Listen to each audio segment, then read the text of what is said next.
بسم اللہ الرحمن الرحیم۔ السلام علیکم معزز خواتین و حضرات، میں ہوں آپ کا میزبان ذاکر اللہ اور آپ دیکھ رہے ہیں ایوری ڈے اسلام 360۔ آپ سے درخواست ہے کہ ویڈیو لاسٹ تک دیکھیے تاکہ آپ کے اور ہمارے علم میں اضافہ ہو۔ تو دوستو، ہم اس ویڈیو کے پارٹ 1 میں بیان کر چکے ہیں کہ کیسے حضرت صالح علیہ السلام نے اپنی قوم کو دعوت توحید دی اور اس کی قوم نے کیسے ان کی مخالفت کی تھی۔ تو آج ہم بیان کریں گے قوم سمود کی طرف سے معجزے کا مطالبہ اور اس کی بے حرمتی۔ تو دوستو، حضرت صالح علیہ السلام نے قوم کو دعوت حق دی، لیکن وہ انکار پر ہی ڈٹی رہی، بلکہ آپ کو جادوزدہ کہا اور یہ بھی کہا کہ اگر آپ اللہ تعالی کے سچے رسول ہیں تو کوئی معجزہ یا نشانی پیش کرے۔ اللہ تعالی نے ان کے اس مطالبے کا قرآن مجید میں یوں ذکر فرمایا ہے۔ ترجمہ: وہ قوم سمود کہنے لگے کہ تم جادو زدہ ہو، یعنی تم پر جادو ہوا ہے، تم اور کچھ نہیں ہماری ہی طرح کے آدمی ہو، سو اگر سچے ہو تو کوئی نشانی پیش کرو۔ صالح نے کہا، دیکھو یہ اونٹنی ہے، ایک دن اس کے پینے کی باری ہے اور ایک معین روز تمہاری باری ہے، یعنی ایک مقررہ دن تمہاری باری ہے، اور اس کو کوئی تکلیف نہ دینا، نہیں تو تم کو سخت عذاب آ پکڑے گا۔ مگر انہوں نے اس کی کونچیں کاٹ ڈالی، یعنی پاؤں والے حصے کاٹ ڈالے، اور آخر کار پچھتاتے رہ گئے، پس ان کو عذاب نے آ پکڑا۔ بے شک اس میں ایک نشانی ہے اور ان میں سے اکثر ایمان لانے والے نہیں تھے۔ سورۃ الشعراء آیت نمبر 153 تا 158 تک۔ انما انت من المسخرین، یعنی آپ پر جادو کر دیا گیا ہے، جس کی وجہ سے آپ کو معلوم ہی نہیں کہ آپ کیا کہتے رہتے ہیں، یعنی توحید کو اختیار کرنے اور شرک چھوڑنے کی دعوت آپ عقل و شعور کے ساتھ نہیں دے رہے۔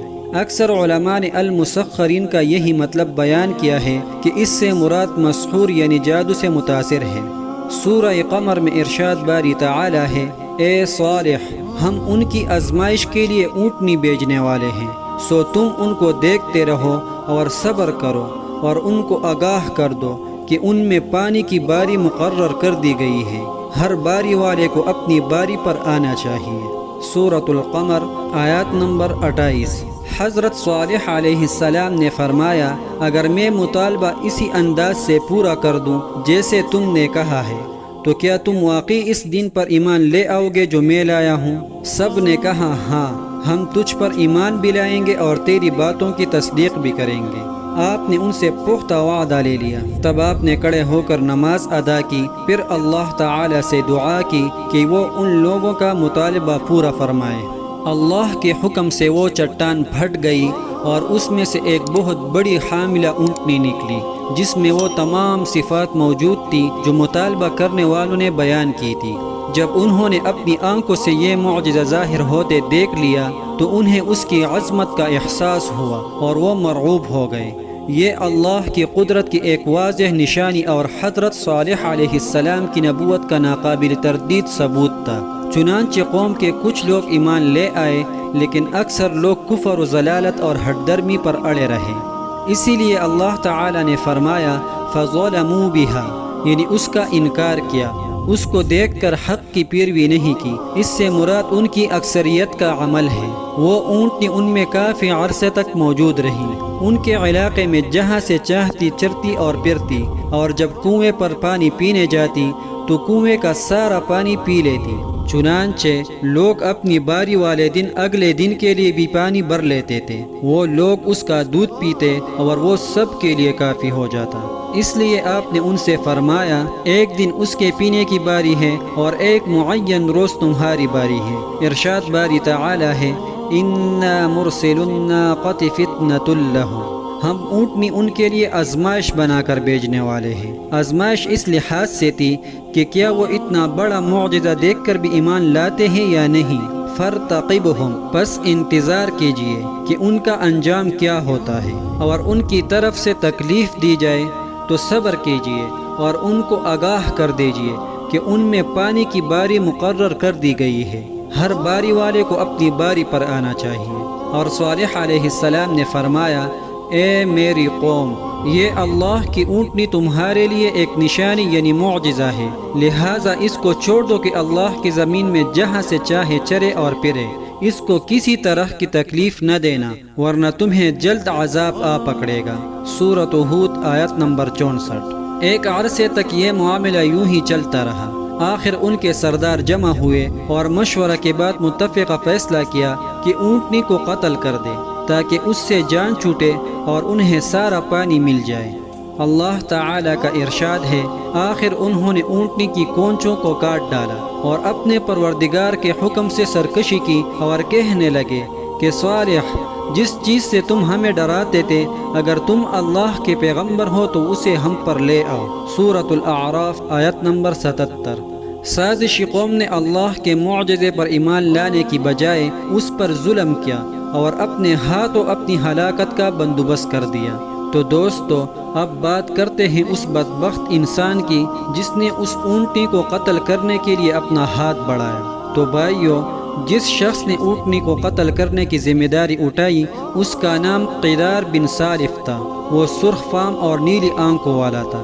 یہ بھی کہا جاتا ہے کہ وہ سالف کی بیوی سے صبیان کے ناجائز تعلق کے نتیجے میں پیدا ہوا۔ اس نے سب لوگوں کے متفقہ فیصلے کے نتیجے میں اونٹنی کو قتل کیا تھا، اس لیے اس کام کی نسبت ان سب کی طرف کی گئی۔ امام ابن جریر رحمۃ اللہ علیہ اور دیگر مفسرین کا بیان ہے کہ قوم سمود میں 2 عورتیں تھیں، ایک کا نام صدوق بنت محیا تھا جو مالدار اور اونچے خاندان کی عورت تھی۔ اس نے قبیلہ اسلم کے ایک آدمی سے نکاح کیا لیکن پھر طلاق لے لی۔ اس نے اپنے چچزاد مصدق بن مہرج کو بلا کر کہا، اگر تم اونٹنی کو قتل کر دو تو میں تم سے شادی کر لوں گی۔ دوسری عورت کا نام غنیزہ تھا جو غنم بن مجلس کی بیٹی تھی۔ اس کی کنیت ام غنم تھی۔ یہ ایک کافر بڑھیا تھی۔ اس کا خاوند زواب بن عمرو ایک رئیس آدمی تھا۔ اس عورت نے قیدار بن سالف سے کہا، یہ میری 4 بیٹیاں ہیں، اگر تم اونٹنی کو قتل کر دو تو جس لڑکی سے چاہو گے شادی کر دوں گی۔ چنانچہ یہ دونوں جوان اس کام کے لیے کمر بستہ ہو گئے اور قوم کے اور افراد کو بھی ترغیب دی۔ یوں مزید 7 افراد ان کے ساتھ آ ملے اور یہ کل 9 افراد ہو گئے۔ اس آیات میں انہی کا ذکر ہے۔ ارشاد باری تعالی ہے، وَكَانَ فِي الْمَدِينَةِ 9 رَهْطٍ يُفْسِدُونَ فِي الْأَرْضِ وَلَا يُصْلِحُونَ۔ ترجمہ، اور شہر میں 9 شخص تھے جو ملک میں فساد کیا کرتے تھے اور اصلاح سے کام نہیں لیتے تھے۔ سورۃ النمل آیت نمبر 48۔ انہوں نے باقی قبیلے کو بھی ساتھ ملانے کی کوشش کی تو لوگوں نے تائید کی۔ وہ اونٹنی کو قتل کرنے کے لیے گات میں بیٹھ گئے۔ جب وہ پانی پی کر واپس آئی تو مصدع نے جو چھپ کر بیٹھا ہوا تھا اس پر تیر چلا دیا جو اس کی پنڈلی کی ہڈی میں پیوست ہو گیا۔ غنیزہ اور اس کی بیٹیاں بھی قیدار کی حوصلہ افزائی کرنے کے لیے آ گئیں اور انہیں جوش دلانے کے لیے اپنے چہروں سے نقاب الٹ دیے۔ قیدار بن سالف نے جلدی سے اونٹنی پر تلوار سے حملہ کیا اور اس کی کونچیں کاٹ دی۔ وہ زمین پر گر پڑی اور زور سے آواز نکالی جس سے اس کا بچہ بیدار ہو گیا، یعنی چوکنا ہو گیا، اور دور پہاڑ پر چلا گیا اور 3 بار بلبلایا۔ قیدار نے اونٹنی کے گلے پر نیزہ مار کر اسے قتل کر دیا۔ حضرت حسن رحم اللہ فرماتے ہیں کہ اونٹنی کا بچہ پکارنے لگا، اے رب جلیل، میری ماں کہاں ہے؟ پھر وہ بچہ ایک چٹان میں داخل ہو کر غائب ہو گیا۔ وآخر دعوانا ان الحمد للہ رب العالمین۔ تو دوستو، یہ ویڈیو یہاں تک تھی اور انشاءاللہ ہم اگلی ویڈیو میں اس بدبخت قوم پر عذاب الہی کا ذکر بیان کریں گے، اس لیے ہمارے ساتھ جڑے رہیے۔ اگر آپ ہمارے چینل پر نئے ہیں تو پلیز چینل کو سبسکرائب کریں۔ اگر آپ کو یہ ویڈیو اچھی لگی ہو تو ویڈیو کو لائک کریں اور بیل آئیکن بھی دبا لیجئے تاکہ آپ کو ہماری نئی آنے والی ویڈیوز بر وقت ملتی رہے۔ اپنی صحت کا خاص خیال رکھیے، دعاؤں میں یاد رکھیے۔ ملتے ہیں اگلی ویڈیو میں۔ فی امان اللہ۔